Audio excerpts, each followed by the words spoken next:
أما بعد فإن خير الحديث كتاب الله وخير الحديث حديث محمد صلى الله عليه وسلم وشر الأمور محدثاتها وكل محدثة بدعة وكل بدعة ضلالة وكل ضلالة في النار فأعوذ بالله من الشيطان الرجيم يا أيها الذين آمنوا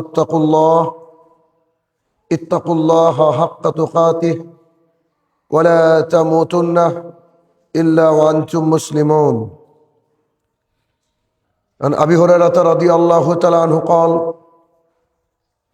قال رسول الله صلى الله عليه وسلم كل أمة يدخلون الجنة إلا من أبى قيل يا رسول الله من أبى قال من أطاعني دخل الجنة ومن عصاني فقد أبى.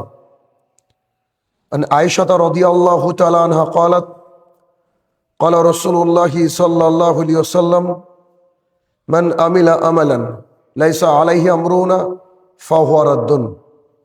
সম্মানিত উপস্থিতি, সর্বপ্রথম আল্লাহ সুবহানাহু ওয়া তাআলার বারগাহে শুকরিয়া জ্ঞাপন করব যে আল্লাহ তাআলা জুমার সালাত আদায় করার লক্ষ্যে মসজিদে প্রেরণ করেছেন, যিনি আমাদের হায়াত এবং মওতের মালিক, রিজিক দাতা, বিশ্বনিয়ন্তা, সেই রব্বুল ইজ্জাতের বারগাহে শুকরিয়া জ্ঞাপনার্থে আমরা বলি আলহামদুলিল্লাহ। অতঃপর সমগ্র মানব জাতির শিক্ষক, সমগ্র মানব জাতির পথপ্রদর্শক মুহাম্মদুর রাসূলুল্লাহ সাল্লাল্লাহু আলাইহি সাল্লামের ওপর শতকোটি সালাত ও সালাম বর্ষিত হোক, আমরা বলি আল্লাহুম্মা আমিন। আজকে আমাদের সংক্ষিপ্ত জুমার আলোচনার বিষয় লোক দেখানো আমলকারী তথা লৌকিকতা প্রদর্শনকারী। এর অর্থ হচ্ছে আল্লাহ সুবহানাহু ওয়া তাআলা কোরআনুল কারীমে স্পষ্ট বলে দিয়েছেন যে ইবাদত হবে শুধুমাত্র একমাত্র তার।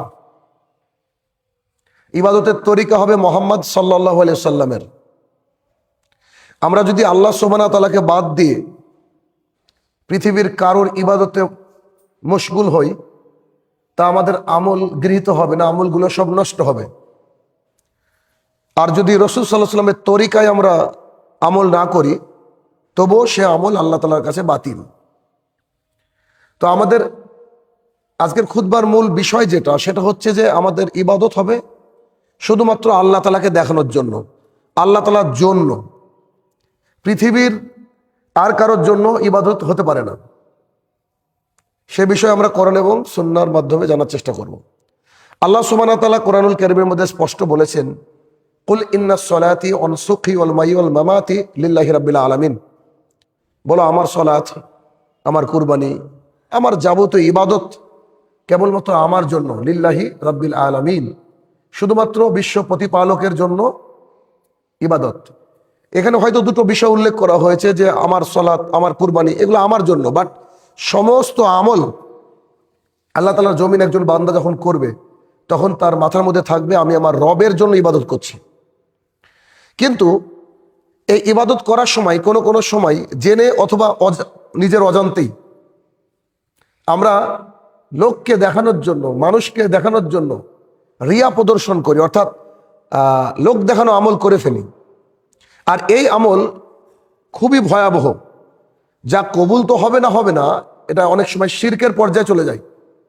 এই জন্য রাসূল সাল্লাল্লাহু আলাইহি ওয়াসাল্লাম সাহাবায়ে কেরামকে সতর্ক করেছিলেন যে তোমরা আমল করো শুধুমাত্র আল্লাহ তাআলার জন্য, আর তোমরা রিয়া থেকে বেঁচে থাকো। রিয়া যার অর্থ হচ্ছে লোক দেখানো বা মানুষকে তুষ্ট করার জন্য বা মানুষকে দেখানোর জন্য যে আমল, তাকে বলাই রিয়া। তা থেকে বাঁচার কথা বলেছেন আল্লাহ সুবহানাহু ওয়া তাআলা এবং মুহাম্মদ সাল্লাল্লাহু আলাইহি ওয়াসাল্লাম। আমরা আমাদের সমাজে বহু মানুষকে এমন দেখা যায় যে তারা নির্দিষ্ট সময়ে ইবাদত করে, নিজের খেয়াল খুশি মতো ছেড়ে দেয়, অথবা সামাজিকভাবে দায়বদ্ধতার খাতিরে ইবাদত করে আবার ছেড়ে দেয়। এইগুলো অনেকটা রিয়া, অর্থাৎ লোক দেখানো। যদি একেবারে বাস্তব উদাহরণ দিই, যেমন রমাদান মাস আসলে আমাদের ইবাদতের গতি বেড়ে যায়। অনেকে রমাদান মাস আসলে সালাত ধরে, রমাদানের পর ছেড়ে দেয়, যদি এটা মানুষকে দেখানোর জন্য হয়, নিজের নিজের মুসলমানিত্বকে প্রমাণের জন্য হয়, তাহলে এটাও রিয়া হয়ে যাবে। রমাদানে আমল বাড়বে, এটা স্বাভাবিক, মানুষের একাগ্রতা বাড়বে, আল্লাহর প্রতি ভালোবাসা বাড়বে, অনেক বেশি হবে, এটা স্বাভাবিক। কিন্তু রমাদান পর আমার কোনো খোঁজ খবর নেই, মসজিদে আমি আসলাম না, শুধুমাত্র এলাকার মানুষকে বুঝালাম, এই ক্ষেত্রে আমার এটা রিয়া হওয়ার সুযোগ রয়েছে। অপরপক্ষে কেউ হয়তো এমন জায়গায় বিয়ে করেছে যে তার শ্বশুর বাড়ির লোক তারা ইবাদত করে, অথচ সে নিজে নামাজ পড়ে না। তো তার শ্বশুর বাড়িতে যাওয়ার পরে সে সবাইকে দেখা দেখি সালাত আদায় করতে যাচ্ছে, আবার মনে করছে যে আমি যদি বাড়িতে শুয়ে থাকি তাহলে আমার শ্বশুর বাড়ির লোক কি বলবে, গ্রামের লোক কি বলবে, এই জন্য অনেকে সালাত আদায় করতে যাচ্ছে, এটাকেও রিয়া বলা হয়। অর্থাৎ সোজা কথা যে ইবাদত হবে কেবলমাত্র একমাত্র আল্লাহ তাআলার জন্য। আল্লাহ তাআলাকে বাদ দিয়ে যদি আমরা কোনো লোককে দেখিয়ে ইবাদত করি, তার পরিণাম হয়ে ভয়ঙ্কর এবং কঠিন। এজন্য লোক দেখানো যে আমল ইবাদত, তা থেকে সতর্ক করেছেন। আর যা হচ্ছে শিরকের সমতুল্য, শিরক একটা ভয়াবহ পাপ, যার পাপ ক্ষমা করবেন না আল্লাহ। স্বাভাবিকভাবে ক্ষমা নিতে গেলে অনেক কাঠখড়ি পোড়াতে হবে, অর্থাৎ অনেক মেহনত করতে হবে যে আমি আল্লাহর ইবাদত এর কাছে শিরক করে ফেলেছি আল্লাহর কোনো একটা সিফাতের সঙ্গে বা আমলের সঙ্গে, তাহলে আমাকে অনেক বেশি আল্লাহর দরবারে কান্নাকাটি করতে হবে, ক্ষমা চাইতে হবে, তবেই আল্লাহ তাআলা চাইলে ক্ষমা করতে পারে। কিন্তু আমভাবে শিরকের পাপ ক্ষমা হোক কিন্তু খুবই মুশকিল। তো শিরক এর সমতুল্য, মানে শিরকের সমতুল্য কেন বললাম, আর শিরকটা কি এটা আমরা জানি। তারপর একটা বাক্যে তো আমি বলবো যে লুকমান হাকিম তার সন্তানকে বলছে, ইয়া বুনাইয়া, হে আমার কলিজার টুকরা, লা তুশরিক বিল্লাহ, তুমি আল্লাহর সাথে শিরক করো না। ইন্না শিরকা লা যুলমুন আজিম, শিরক হচ্ছে সবচেয়ে বড় পাপ। মানে আল্লাহর জমিনে যত পাপ আছে তার মধ্যে সবচেয়ে বড় পাপ হচ্ছে শিরক। আর লোক দেখানো ইবাদত আমল, এটা হচ্ছে শিরকের সমতুল্য। তার মানে শিরকের সংজ্ঞার এইটুকু যদি খেয়াল করি, মানুষ যদি মনে করে যে আমার একটু আমল কম হোক, তবু আল্লাহ তাআলার জন্য হোক, কিন্তু কাউকে দেখানোর জন্য যদি আমার আমলটা হয়, তাহলে সেটা শিরক হয়ে যাবে। আর শিরকের আমল, সমস্ত আমল আল্লাহ তাআলা বাতিল করে দেবেন। হাদিস এক এক করে দেখবো ইনশাআল্লাহ। প্রথম হাদিস হচ্ছে মাহমুদ ইবনু লাদিভ, মাহমুদ ইবনু লাবিদ রাদিয়াল্লাহু তাআলা আনহু বলেন, রাসূল সাল্লাল্লাহু আলাইহি সাল্লাম বলেছেন, মাহমুদ ইবনু লাবিদ একজন সাহাবী, অচেনা সাহাবী আপনাদের কাছে হয়তোবা, রাদিয়াল্লাহু তাআলা আনহু বলেন, রাসূল সাল্লাল্লাহু আলাইহি সাল্লাম বলেছেন, তোমাদের ব্যাপারে আমি একটা বিষয় খুব ভয় পাই। রাসূল সাল্লাল্লাহু আলাইহি সাল্লাম সাহাবায়ে কেরামকে সামনে রেখে বলছেন, মানে তথা আমাদেরকেও বলছেন, তিনি বলছেন যে তোমাদের ব্যাপারে আমি সবচেয়ে বেশি ভয় পাই, তোমাদের ব্যাপারে আমি সবচেয়ে বেশি ভয় পাই, তা হচ্ছে শিরকে আসগার। শিরকে আসগার। সাহাবীগণ জিজ্ঞাসা করলেন, হে আল্লাহর রাসূল সাল্লাল্লাহু আলাইহি সাল্লাম, শিরকে আসগার কি? সাহাবায়ে কেরাম জানেন না, জিজ্ঞাসা করলেন ক্লিয়ার করার জন্য যে শিরকে আসগার কি। তিনি বললেন যে লোক দেখানো আমল, লোক দেখানো আমল। এখানে একটু বলার আছে, বিষয় একটু বোঝানোর আছে আপনাদেরকে। এরা যদিও মুসনাদে আমাদের হাদিস 23,680 নম্বর হাদিস। তো এখানে বোঝানোর বিষয়টা এই, শিরক হচ্ছে সাধারণত দুই প্রকার। শিরক সাধারণত দুই প্রকার, এক হচ্ছে শিরকে আকবার, সবচেয়ে বড় শিরক, আর একটা শিরকে আসগার, এটা হচ্ছে ছোট শিরক। দুটোই ভয়াবহ পাপ, কিন্তু কোনো কোনো সময় মানুষ ছোট শিরক করে ফেলে, সেটা একটু একটু ক্ষমা চাইলে আল্লাহ তাআলার কাছে আল্লাহ হয়তো ক্ষমা করবেন ইনশাআল্লাহ। তো এইখানে রাসূল সাল্লাল্লাহু আলাইহি ওয়াসাল্লাম বলছেন, মাহমুদ ইবনুল লাবিদ রাদিয়াল্লাহু তাআলা আনহু বলেন যে রাসূল সাল্লাল্লাহু আলাইহি ওয়াসাল্লাম বলেছেন, আমি তোমাদের বিষয়ে, তোমাদের ব্যাপারে যে বিষয়টা খুব ভয় করি তা হচ্ছে শিরকে আসগার, ছোট শিরক। ছোট শিরকটা কি? মানে বুঝতে পারলাম না, শিরক হয়ে বসে আছি, বুঝতে পারলাম না আমাদের আমলগুলো নষ্ট হয়ে গেছে। কয়েকটা হাদিস দেখলে বুঝতে পারবেন যে কোনো কোনো সময় আমরা বুঝতে পারি না, অথচ আমাদের আমলগুলো নষ্ট হয়ে গেছে। সাহাবায়ে কেরাম জিজ্ঞাসা করলেন, ইয়া রাসূলুল্লাহ সাল্লাল্লাহু আলাইহি ওয়াসাল্লাম, শিরকে আসগার কি? তখন তিনি বললেন যে লোক দেখানো আমল, অর্থাৎ যে আমল মানুষকে দেখানোর জন্য করা হয়, আমার নিজের জন্য নয়। আমি আল্লাহ তাআলার গোলামির কারণে আল্লাহকে আমি রব হিসেবে মেনে নিয়েছি, তার ইবাদত আমাকে করতে হবে তাই আমি করছি, এমনটা নয়। বরং পরিস্থিতি পরিবেশ বুঝে এলাকার মানুষকে দেখানোর জন্য, লোককে দেখানোর জন্য যদি কোনো আমল করি, তাহলে সেটা হচ্ছে শিরকে আসগার। খুব সাবধানতা অবলম্বন করতে হবে। ইবাদত যেমন করে করছি, জোহরের আগে যদি আমি চিরকাল 2 পড়ি, 2 পড়েন, সময় সময় আপনি 4 পড়েন সময় পেলে, কিন্তু আপনি অন্য কাউকে দেখানোর জন্য যদি 4 পড়া শুরু করেন, তাহলে এটাও শিরকে আসগার হয়ে যাবে। আপনি রুককে যেমন করে করছেন করেন, আপনার সাথে আল্লাহর কানেকশন সেটা, কিন্তু আপনি অন্য কাউকে দেখানোর জন্য এমনভাবে শুরু করেছেন যে আপনি কত ইমানদার, কত পরেজগার, এটা বোঝানোর জন্য চেষ্টা করছেন, তখন কিন্তু শিরকে আসগার হয়ে যাবে। আর এই বিষয়টা রাসূল সাল্লাল্লাহু আলাইহি ওয়াসাল্লাম বলছেন, আমার উম্মতের জন্য আমি বেশি ভয় করি। বেশিরভাগ মানুষের ক্ষেত্রে এই পাপটা কিন্তু আমরা লক্ষ্য করি, দেখা যায়। পরের হাদিস, আবু সাঈদ খুদরি রাদিয়াল্লাহু তাআলা আনহু বলেন, একদা আমরা মসিহ দাজ্জাল সম্পর্কে আলোচনা করছিলাম। দাজ্জাল সম্পর্কে আমরা আলোচনা করছিলাম, মসজিদে বসে বা কোথাও বসে আমরা দাজ্জাল সম্পর্কে আলোচনা করছিলাম। সাহাবায়ে কেরাম বলছেন, আবু সাঈদ খুদরি রাদিয়াল্লাহু তাআলা আনহু বর্ণনা করছেন। তো এমত অবস্থায় রাসূল সাল্লাল্লাহু আলাইহি সাল্লাম আমাদের কাছে আসলেন। আমরা মসিহ দাজ্জাল সম্পর্কে আলোচনা করছিলাম, তিনি আমাদের কাছে আসলেন। এসে তিনি বললেন যে আমি তোমাদেরকে একটা বিষয় সাবধান করছি, আমি তোমাদেরকে একটা বিষয় সাবধান করছি, আর এই বিষয়টা আমি তোমাদেরকে এখন বলবো, অর্থাৎ আমি তোমাদেরকে সাবধান হতে বলবো। সেটা কি জানো? সেটা হচ্ছে আমার কাছে তোমরা যে দাজ্জাল নিয়ে আলোচনা করছো, এই দাজ্জালের চেয়ে বেশি ভয়ঙ্কর। রাসূল সাল্লাল্লাহু আলাইহি ওয়াসাল্লাম বলছেন। আমরা যদি একটু হাদিসগুলোকে পর্যালোচনা করি বা বুঝি, তাহলে বুঝতে পারবো। দেখেন, পৃথিবীর বুকে দাজ্জাল হচ্ছে এতটা ভয়াবহ ফিতনা যে দাজ্জাল থেকে প্রতিদিন আমরা নামাজের মধ্যে দোয়া মাসুরাই পানা চাই। রাসূল সাল্লাল্লাহু আলাইহি ওয়াসাল্লাম দিন রাত পানা চাইতে বলেছেন, কবরে আযাব থেকে আর দাজ্জালের ফিতনা থেকে। দাজ্জাল এত খতরনাক, 40 দিনে গোটা পৃথিবী ঘুরবে। দাজ্জাল মৃত মানুষকে জীবিত করে দেখাবে। দাজ্জাল জান্নাত এবং জাহান্নাম হাতে নিয়ে ঘুরবে। দাজ্জালের সময় হাজারো মানুষ বেঈমান হয়ে যাবে, মুসলমান। দাজ্জালের ভয়াবহ ফিতনা, অথচ রাসূল সাল্লাল্লাহু আলাইহি ওয়াসাল্লাম আবু সাঈদ খুদরি রাদিয়াল্লাহু আনহু বলছেন, আমরা আলোচনা করছিলাম দাজ্জাল নিয়ে। আসলে তো ভয়াবহ জিনিস, আল্লাহর কাছে দোয়া করতে থাকতে হয় যে দাজ্জাল থেকে বাঁচাও, দাজ্জালের ফিতনা থেকে বাঁচাও। অথচ তিনি এসে বলছেন, আমি তোমাদেরকে একটা বিষয়ে আজকে বলবো যেটা আমার কাছে দাজ্জালের চেয়েও ভয়ঙ্কর মনে হয়। দাজ্জাল তো খুবই আশঙ্কাজনক, আমি জানি খুব ডেঞ্জারাস একটা বিষয়, কিন্তু তার চেয়েও আমার কাছে ভয়ঙ্কর মনে হয়, দাজ্জালের থেকেও ভয়ঙ্কর আমার কাছে মনে হয়। সাহাবায়ে কেরাম অবাক, হে আল্লাহর রাসূল সাল্লাল্লাহু আলাইহি ওয়াসাল্লাম বলেন, তা কি দাজ্জালের চেয়ে ভয়ঙ্কর ফিতনা আপনি আশঙ্কা করছেন, বলেন তা কি? তখন রাসূল সাল্লাল্লাহু আলাইহি ওয়াসাল্লাম বলছে, তা হচ্ছে শিরকে খফি। খফ মানে গোপন, শিরক মানে শিরক, অর্থাৎ হচ্ছে গোপন শিরক। কেমন?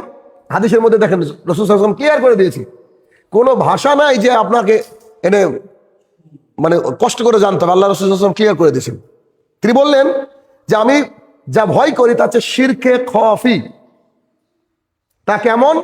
এটা তিনি ব্যাখ্যা করে দিলেন যে সালাতে মানুষ যখন দাঁড়ায়, সালাতে দাঁড়িয়ে সালাতকে দীর্ঘায়িত করে, সালাতকে সুন্দর করে, এই উদ্দেশ্যে যে মনে হয় যে অন্য কেউ তার সালাতকে দেখছে, অন্য কেউ তার নামাজকে দেখছে। তো অন্য কেউ তার নামাজকে দেখছে, তার জন্য সে নামাজকে কি করে? খুব সুন্দর করে। এইরকম যদি কেউ করে, সে ব্যক্তি শিরকে খফি করলো। ইবনু মাজার হাদিস, 204 নম্বর হাদিস। কত ভয়ঙ্কর, চিন্তা করেন। তাহলে সালাত আপনি যেমন গতিতে আদায় করছেন, জোরে একটু পড়ছেন, কথার কথা, রুকু সিজদা একটু জোরে করছেন, কিন্তু একজন বড় আলেমকে দেখলেন বা কাউকে দেখলেন, চোখে তল চোখে দেখে নিয়েছেন যে উনি তো আসলো, অথবা এখন তো এত দ্রুত পড়লে আমাকে কি বলবে। খবরদার না, আপনি আল্লাহকে ভয় করেন না, আল্লাহকে তোয়াক্কা করেন না, আর আপনি একটা মানুষকে দেখে আপনার সালাতকে সুন্দর করলেন, সালাতকে দীর্ঘায়িত করলেন, এটা কেমন কথা? এইটা হচ্ছে শিরকে খফি। আর এইটা হচ্ছে দাজ্জালের চেয়েও ভয়ঙ্কর। এটা বহু জায়গায় দেখা যায়, বহু জায়গায় দেখা যায় এই শিরকে খফি। এটা হচ্ছে মানুষকে দেখানোর জন্য। আরো যদি কড়া করে বলি, দেখবেন যে আমাদের সমাজে, গোটা পৃথিবীর সমাজের এমন লোকের অভাব নেই। জুমার দিনে আমরা ঠিক টাইমে নামাজ আসি, একদম সঠিক, জুমার দিন সলাতে আমরা উপস্থিত, কিন্তু আর অন্যান্য ওয়াক্তে আসি না। সারা গোটা সপ্তাহে 6 দিন আসি না, শুধু জুমার ওয়াক্তে আসি। এইটাও লোক দেখানো আমল। কেন? পাড়ার লোক কি বলবে এই সময় না গেলে? এই সময় না গেলে কি মুসলমান থাকি নাকি? এটা কাকে দেখানোর জন্য? পাড়ার লোককে দেখানোর জন্য, বাড়ির মানুষকে দেখানোর জন্য। এটা হচ্ছে শিরক, এটা হচ্ছে শিরকে খফি না হলেও শিরকে আসগার। কেন? যে মানুষের জন্য আমি সালাত আদায় করতে যাচ্ছি, মানুষের জন্য। লোকে কি বলবে? বাবা মারা গিয়েছে, খানা দিচ্ছে এলাকার মানুষ, কেন? তবে সে যদি না দিত লোকে কি বলবে? আস্তাগফিরুল্লাহ। ইবাদত করছে লোকের জন্য। বাবার কবর জিয়ারত করতে যাচ্ছে, যে না গেলে বলবে যে বাবা মনে হয় বাবাকে সন্তান ভুলে গেছে। আস্তাগফিরুল্লাহ। এটা তার নিজের দায়িত্ব, নিজের মতো করে ভিখারি মিসকিনকে খাবার দেবে, দান খায়রাত প্রতিদিন করবে, বাবা মার জন্য কাঁদবে, যারা যে মারা গেছে তার জন্য কাঁদবে, সব ঠিক আছে। কিন্তু মানুষ দেখানোর জন্য কেন? এই যে মানুষ দেখানো আমল, এই বিষয়ে রাসূল সাল্লাল্লাহু আলাইহি ওয়াসাল্লাম কিন্তু অনেক বেশি ভয় করলেন উম্মতের ক্ষেত্রে। বললেন যে আমি এই আমলকে, এই বিষয়কে খুবই ভয় করি। অতএব সালাত যেমন করে আদায় করছেন এটা সুন্দর করেন, এ কথা সত্য, কিন্তু কাউকে দেখানোর জন্য না। ওটা আল্লাহ তাআলাকে দেখানোর জন্য, কিন্তু আমার আল্লাহ আমাকে সবসময় দেখছে, ব্যাস। 3 নম্বর হাদিস এ বিষয়ে। মাহমুদ ইবনুল লাবিব রাদিয়াল্লাহু তাআলা আনহু বলেন, মাহমুদ ইবনুল লাবিব রাদিয়াল্লাহু তাআলা আনহু বলেন, নবী করিম সাল্লাল্লাহু আলাইহি ওয়াসাল্লাম বাড়ি থেকে বের হলেন বা কোথাও থেকে বের হলেন, বের হয়ে বললেন, হে লোক সকল শোনো, তোমরা গোপন শিরক থেকে বাঁচো, তোমরা গোপন শিরক থেকে বাঁচো। ওই যে শিরকে খফি যেটাকে বলা হয়, গোপন শিরক থেকে বাঁচো। সাহাবায়ে কেরাম সঙ্গে সঙ্গে জিজ্ঞাসা করলেন, আল্লাহ রাসূল সাল্লাল্লাহু আলাইহি সাল্লাম, গোপন শিরক বলতে এটা কি? সাহাবায়ে কেরাম বারবার জিজ্ঞাসা করতেন রাসূল সাল্লাল্লাহু আলাইহি ওয়াসাল্লামকে, কেন? এগুলো আমাদের লাইফস্টাইল, আমাদের জানতে হবে তো, কারণ চোখ বুঝলে এগুলোই কাজে লাগবে। আর এগুলো না করে যদি মারা যায় তাহলে সব শেষ। তো রাসূল সাল্লাল্লাহু আলাইহি ওয়াসাল্লাম বললেন, যেমন তোমরা সালাত আদায় করার সময় সুন্দর করে সালাত আদায় করার চেষ্টা করো, যাতে করে মানুষ তাকিয়ে তাকিয়ে তোমাকে দেখে। একই হাদিস, মানুষ তোমাকে তাকিয়ে তাকিয়ে দেখে যে ও কত সুন্দর সালাত আদায় করছে, বা কি ইমানদার লোক, এরকম কিছু বলে, এরকম কিছু দেখে, তাহলে সেই ব্যক্তি কি করলো? শিরকে খফি করলো, গোপন শিরক করলো। ইবনে খুজাইমার হাদিস, হাদিস নাম্বার 937। তাহলে এই 3টে হাদিস থেকে আমরা বুঝতে পারলাম যে সালাত হবে একমাত্র আল্লাহ তাআলার জন্য। সালাতকে সুন্দর করবো আল্লাহ তাআলার জন্য। যদি দ্রুত পড়ি তো তবু আল্লাহর কাছে ক্ষমা চাওয়ার রাস্তা আছে, কিন্তু মানুষকে দেখে দ্রুত করা যাবে না, আল্লাহর জন্য করতে হবে। সালাত সুন্দর করতে হবে আল্লাহ তাআলার জন্য। আর যাই করেন না কেন, সমস্ত ইবাদত কার জন্য হবে? একমাত্র শুধুমাত্র আল্লাহ সুবহানাহু ওয়া তাআলার জন্য। তাহলে যদি সালাত আদায় করে শিরক করতে হয়, তাহলে এর চেয়ে হতভাগা পৃথিবীতে আর কি থাকতে পারে? যে আমরা সালাত আদায় করলাম আবার শিরকও করলাম, তাহলে এর চেয়ে হতভাগা আর পৃথিবীতে কে থাকতে পারে?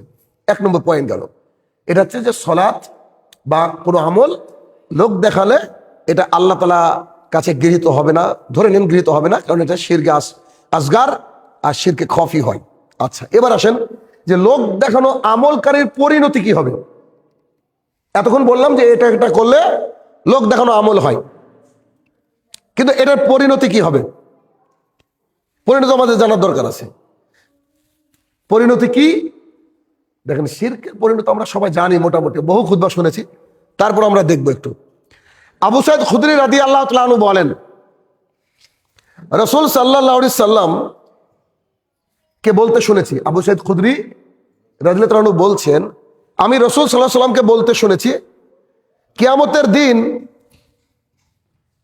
একটা মারাত্মক হাদিস শোনেন, কিয়ামতের দিন আমাদের প্রভু মানে আল্লাহ তাআলা তার পায়ের নলা উন্মুক্ত করবে। কিভাবে করবে হাদিস আসেনি, এর ব্যাখ্যা আমরা চাইবো না। এখন আমি ধরেন জুব্বা পরে আছি, আমি আমার পায়ের নলাকে দেখাতে গেলে জুব্বাটাকে উঁচু করব। আল্লাহ তাআলা কি করে করবেন এটা তার নিজের বিষয়, এটা জানার প্রয়োজন নেই, বুঝেন। আবু সাঈদ খুদরি রাদিয়াল্লাহু তাআলা আনহু বলেন, রাসূল সাল্লাল্লাহু আলাইহি ওয়াসাল্লাম বলেছেন, আমি মুহাম্মদ সাল্লাল্লাহু আলাইহি ওয়াসাল্লামকে বলতে শুনেছি যে কিয়ামতের দিন আমাদের প্রভু আমাদের আল্লাহ তাআলা তার পায়ের নলা উন্মোচন করবেন। মানে পায়ের নলা আল্লাহ তাআলা ঢাকা থাকবে কোনো কিছু দিয়ে, আল্লাহ তাআলা পায়ের নলাকে খুলে দেবেন। তো পায়ের নলা খোলার সাথে সাথে যত মুমিন উপস্থিত থাকবে সেই দিন, পুরুষ হোক মহিলা হোক, সবাই আল্লাহ সুবহানাহু ওয়া তাআলার পায়ের নলা দেখে সেজদায় লুটিয়ে পড়বে। আল্লাহ সুবহানাহু ওয়া তাআলা পা দেখে, পায়ের নলা দেখে সেজদায় লুটিয়ে পড়বে। মানে আল্লাহ সুবহানাহু ওয়া তাআলা পা দেখবে, সুবহানাল্লাহ, এতদিন আল্লাহর জন্য সেজদা করেছি, সে আল্লাহ সুবহানাহু ওয়া তাআলা পা আজকে দেখতে পাচ্ছি। কত সৌভাগ্য আমাদের, যারা মুসলমান, যারা মুমিন, কত সৌভাগ্য। তো সবাই সিজদা, মানে দেখা মাত্রই, বলাও লাগবে না, আল্লাহ শুকরিয়া আদায়, আল্লাহ যে এত মানে মহান, এটা কিয়ামতের মাঠ বা জান্নাত না দেখলে বোঝা যাবে না, সম্ভবই না। পৃথিবীতেও বোঝা যায় যদি একটু চেষ্টা করা যায়। তো সবাই সেজদায় লুটিয়ে পড়বে, কিন্তু তাদের মধ্যে একদল সেজদা করতে চাইবে সেই দিন, তারা সেজদা করতে পারবে না। কেন? তাদের পিঠ কাঠের মতো শক্ত হয়ে যাবে। সেজদা করতে গিয়ে আমি যদি সেজদা করি, তো রুকু করতে হবে, তো প্রথমে ঝুঁকতে হবে। এবং আমার পিঠে যদি কাঠের মতো একদম সোজা করে দিয়ে একটা কাঠ মেরে দেওয়া হয় পিঠে, তার ঝুঁকা যাবে না। ঠিক তেমন করে কিছু মানুষকে দেখা যাবে যে তাদের পিঠ হবে কাঠের ন্যায় শক্ত। হাদিসের ভাষাটা এমন, কাঠের ন্যায় শক্ত হয়ে যাবে, ফলে তারা সেজদা করতে পারবে না। কি করতে পারবে না? সেজদা করতে পারবে না। আর এটা সহিহ বুখারীর হাদিস 4919, 4919 নম্বর হাদিস। রাসূল সাল্লাল্লাহু আলাইহি ওয়াসাল্লাম বলছেন যে সবাই মুমিন মুসলমান, নারী পুরুষ সবাই সুজুদ অর্থাৎ সেজদা করবে আল্লাহ তাআলার নলা দেখে, পায়ের নলা দেখে। কিন্তু এক শ্রেণীর মানুষ, তাদের পিঠটাকে কাঠের মতো শক্ত করে দেওয়া হবে, তারা সেদিন এত চাইলেও সেজদা করতে পারবে না। বারবার সেজদা করতে গিয়ে উল্টে পড়ে যাবে। কেন? ওর কোমর তো ভাঁজি হবে না, উল্টে পড়ে যাবে। সেদিন পরিস্থিতি ভয়াবহ হবে, আর বারবার করে সে উল্টে পড়ে যাবে। চিন্তা করেন তাহলে এই শ্রেণীর মানুষ কারা? এই শ্রেণীর মানুষ হচ্ছে তারা দুনিয়ার বুকে যারা লোক দেখানো সেজদা করেছে, যারা প্রকৃত আল্লাহ তাআলার জন্য সেজদা করেনি। তাহলে কত সৌভাগ্য থেকে বঞ্চিত হবে ওই লোক, যেই লোক আল্লাহর নলা দেখবে পায়ের, অথচ সে সেজদা করতে পারবে না। তার চেয়ে দুর্ভাগ্যবান মানুষ পৃথিবীতে আর কে আছে? কিয়ামতের মাঠে আর কে থাকবে? এজন্য এই বিষয়ে খুবই সাবধানতা অবলম্বন করতে হবে। জুনদুব রাদিয়াল্লাহু তাআলা আনহু বলেন, রাসূল সাল্লাল্লাহু আলাইহি সাল্লাম বলেছেন, যে ব্যক্তি সুনাম অর্জন করার উদ্দেশ্যে কোনো কাজ করবে, সুনাম অর্জন করার উদ্দেশ্যে, আমি বক্তৃতা করি, আমি বক্তা, লোকে আমাকে বক্তা বলবে, আমি সালাত আদায় করি, লোকে আমাকে পাক্কা নামাজি বলবে, আমি দান খায়রাত করি, লোকে আমাকে দানবীর বলবে, আমি আল্লাহর রাস্তায় যুদ্ধ করি, আমাকে বীর বলবে। সুনাম অর্জন করার জন্য কোনো ব্যক্তি যদি নিজেকে চেষ্টায় রত করে, চেষ্টা করে, তখন আল্লাহ সুবহানাহু ওয়া তাআলা কে দেখানোর জন্য নয়, ও নিজের জন্য, নিজের সুনাম খ্যাতি অর্জন করার জন্য এটা করবে, আল্লাহ সুবহানাহু ওয়া তাআলা ওই ব্যক্তির ত্রুটি বিচ্যুতি সমাজের বুকে প্রচার করে দেবেন। আল্লাহ তাআলা কি করবেন? যে ব্যক্তি লোক দেখানোর জন্য করবে, ওই ব্যক্তির যত গোপন কিছু অন্যায় ত্রুটি বিচ্যুতি সব আল্লাহ গোপন একদম প্রকাশ্যে নিউজ করে দেবেন। আল্লাহ তাআলা বলে দেবেন সমাজে, আল্লাহ তাআলা ব্যবস্থা করে দেবেন যে যতই ও ইমানদার সাজার চেষ্টা করুক না কেন, আল্লাহ তাআলা ওর পোল খুলে দেবেন যে এই ব্যক্তি খারাপ ব্যক্তি, এই ব্যক্তি, এটা কি দিয়ে দিবে। অর্থাৎ সেই ব্যক্তি সওয়াব থেকে বঞ্চিত থাকবে কিয়ামতের মাঠে। এই ব্যক্তিকে সওয়াব দেওয়া হবে না, সেই ব্যক্তি কি করবে? সওয়াব থেকে বঞ্চিত থাকবে। তাহলে কত ভয়ঙ্কর একটা জিনিস খেয়াল করেন, যে আমাদের ইবাদত হবে শুধুমাত্র একমাত্র আল্লাহ তাআলার জন্য, আর আল্লাহ তাআলাকে বাদ দিয়ে যদি আমরা অন্য কারোর জন্য ইবাদত করার চেষ্টা করি, তাহলে আমাদের এই ইবাদত অন্য কোথাও আল্লাহর কাছে গৃহীত হবে না, এবং দুনিয়াতে আমাদের সমস্ত আমলকে শেষ করে দেওয়া হবে। কিয়ামতের মাঠে গিয়ে দেখা যাবে আমরা কিছুই পাবো না, কিছুই পাবো না। অতএব এটা খুবই ভয়াবহ বিষয়। এই জন্য লোক দেখানো আমল থেকে আমাদের সর্বদা কি করতে হবে? বেঁচে থাকার চেষ্টা করতে হবে। আল্লাহ সুবহানাহু ওয়া তাআলা সেই তৌফিক আদা করুক। আল্লাহুম্মা আমিন।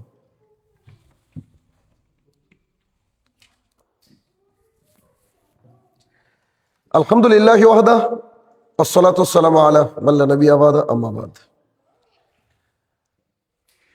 আজকে আমাদের আলোচনার বিষয় হচ্ছে লোক দেখানো আমল। লোক দেখানো আমল করলে শিরক হয়। লোক দেখানো আমলের পরিণতি জানলাম।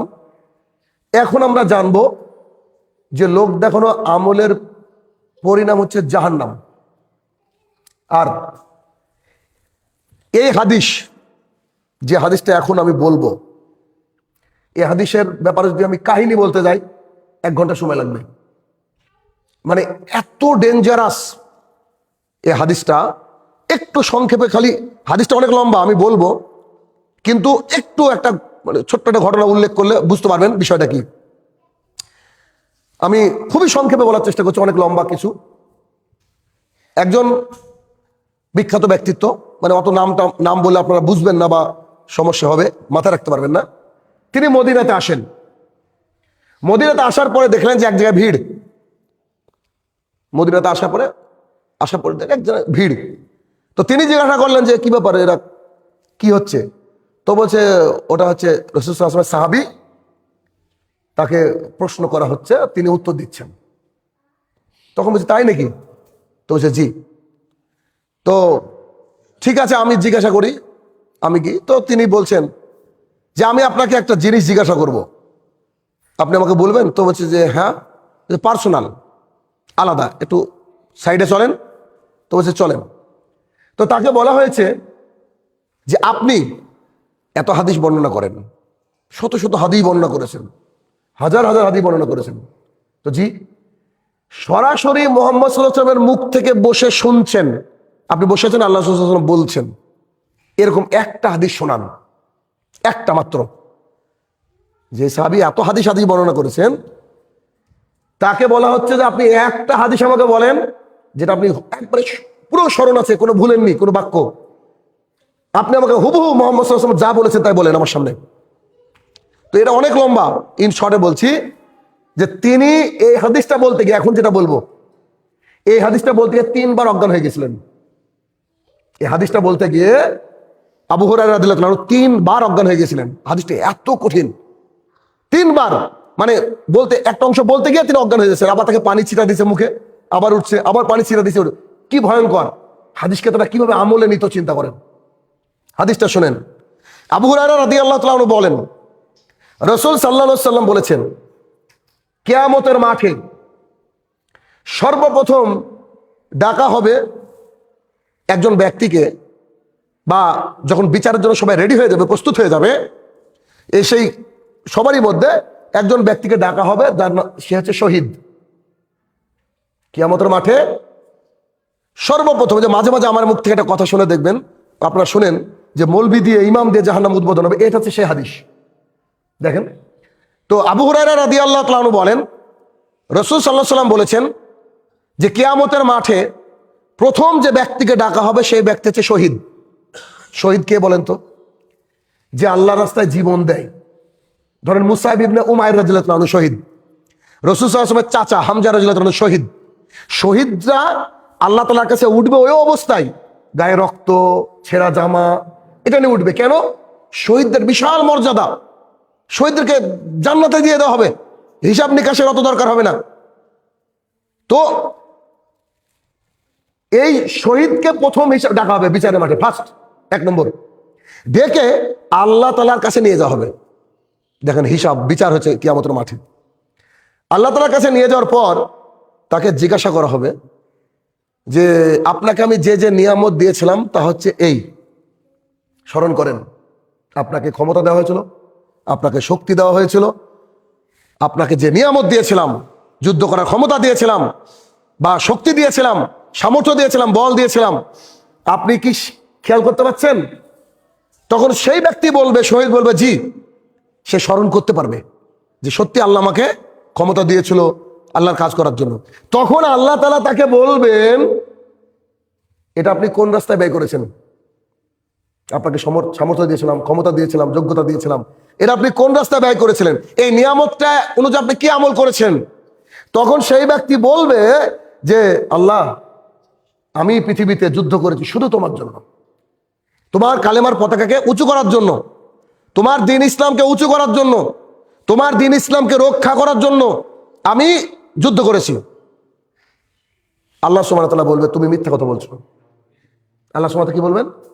তুমি মিথ্যা কথা বলছো। চিন্তা করেন, আল্লাহর সামনে দাঁড়িয়ে তার নিয়ামতকে স্মরণ করে দেওয়ার পর তাকে বলা হবে তুমি কি করেছো। আল্লাহর সামনে দাঁড়িয়ে সে বলছে যে তুমি যা বলেছিলে আমি তাই করেছি, আমি যুদ্ধ করেছি তোমার জন্য, আমি দ্বীনের জন্য যুদ্ধ করেছি, আমি আমার পরিবারের মায়া করিনি, আমি আমার দেহের মায়া করিনি, আমি পৃথিবীর মায়া করিনি, তোমার দ্বীনকে বুলন্দ করার জন্য আমি যুদ্ধ করেছি।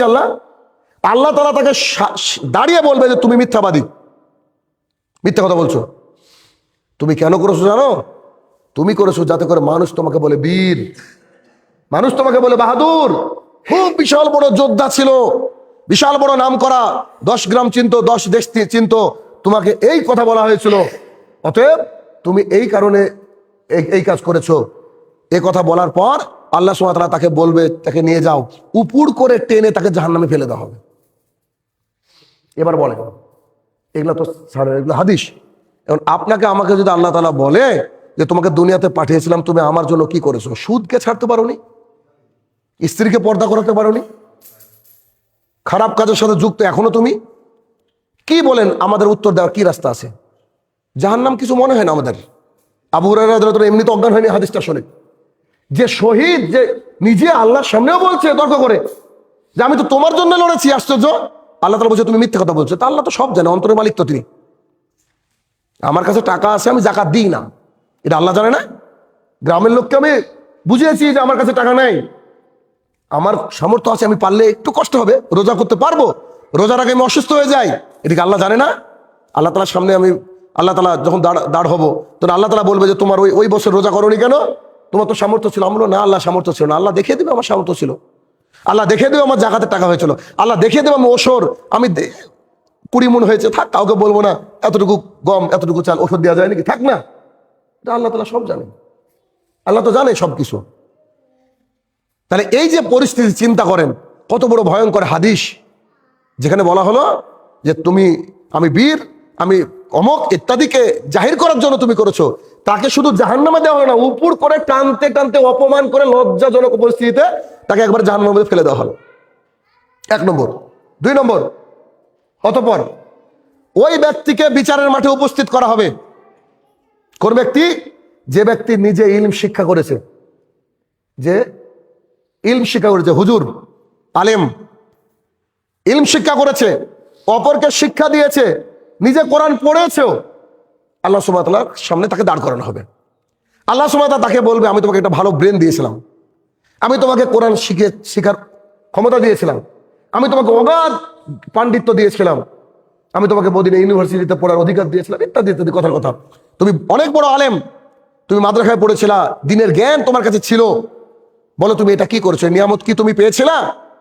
সে বলবে জি অবশ্যই পেয়েছিলাম আল্লাহ, তুমি সত্যি আমাকে ভালো করেছিলাম, আমি কোরআন তেলাওয়াত করতাম, আমি দিন শিক্ষা দিতাম, এগুলো সবার দ্বারা হয় না। তো আল্লাহ তাআলার এই নিয়ামত তুমি কি পেয়েছিলা? বলবে জি জি জি আমি পেয়েছিলাম, অস্বীকার করার কিচ্ছু নাই। এরপরে আল্লাহ সুবহানাহু ওয়া তাআলা তাকে বলবে বলো কি কাজে ব্যয় করেছো?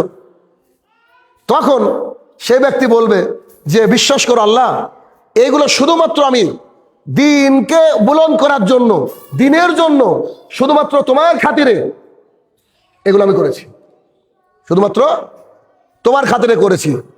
তখন আল্লাহ সুবহানাহু ওয়া তাআলা বলবে না, তুমি মিথ্যাবাদী, তুমি মিথ্যা কথা বলছো, তুমি তার জন্য করেছো যে এলাকার মানুষ তোমাকে বড় বক্তা বলুক, বড় মৌলবী সাহেব বলুক, বড় আলেম বলুক, বড় দিনওয়ালা আল্লাহওয়ালা লোক বলুক, এই কারণে তুমি এই কাজ করেছিলা। অতএব তাকে উপর করে জাহান্নামের মধ্যে ফেলে দেওয়া হবে। হাদিস কত ভয়ঙ্কর, চিন্তা করেন। অতঃপর 3 নম্বর ব্যক্তিকে ডাকা হবে। 3 নম্বর ব্যক্তিকে ডাকা হবে বিচারের মাঠে দিয়ে আল্লাহ সুবহানাহু ওয়া তাআলার সামনে নিয়ে যাওয়া হবে। আল্লাহ তাআলা তাকে বলবেন আমি তোমাকে অনেক সম্পদ দিয়েছিলাম, অনেক টাকা পয়সা দিয়েছিলাম, বিপুল অর্থ দান করেছিলাম, প্রচুর টাকা। দেখেন, যারা টাকা আছে আর যাদের টাকা নাই, যারা টাকা নয় তারা মনে করে যে ওই লোকের এত টাকা আর আল্লাহ আমাকে টাকা দেয়নি। আপনারা যারা টাকা আমরা পাইনি, যাদেরকে অনেক টাকা আল্লাহ দেয়নি, তারা যে কত সৌভাগ্যের অধিকারী, কিয়ামতের মাঠ ছাড়া কাউকে বোঝানো সম্ভব না। আপাত দৃষ্টিতে মনে হতে পারে টাকা না থাকলে চলে নাকি, আসলে টাকা কম মানে আপনি বেঁচে গেলেন। অনেক হিসাব কম, প্রচুর হিসাব কম, জাকাতের হিসাব নাই, আপনার হজের হিসাব নাই, এমনি নানান কিছুর হিসাব নাই, টাকা কম মানে বেঁচে গেলেন।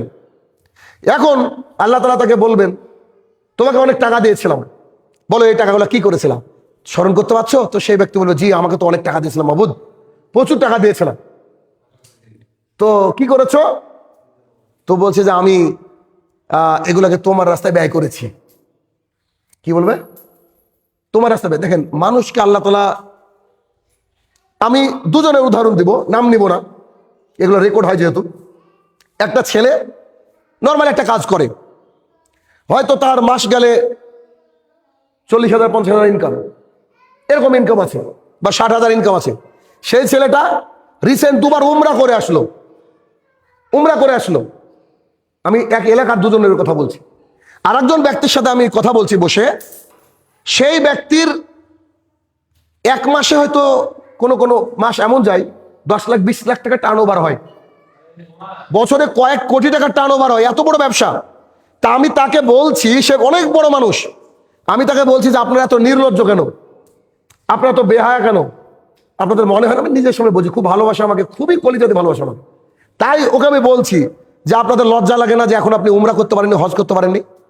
আপনি এখন মারা গেলে তো আপনার ভাগ্যে খারাপ আছেন। বলছে ভাই এবছর আমি নিয়াত করেছি যে আমি উমরা করবো, সামনে বছর আপনার আমাদের পরিবারকে নিয়ে, ও বলছে আমার পরিবারকে নিয়ে আমি হজে যাবো।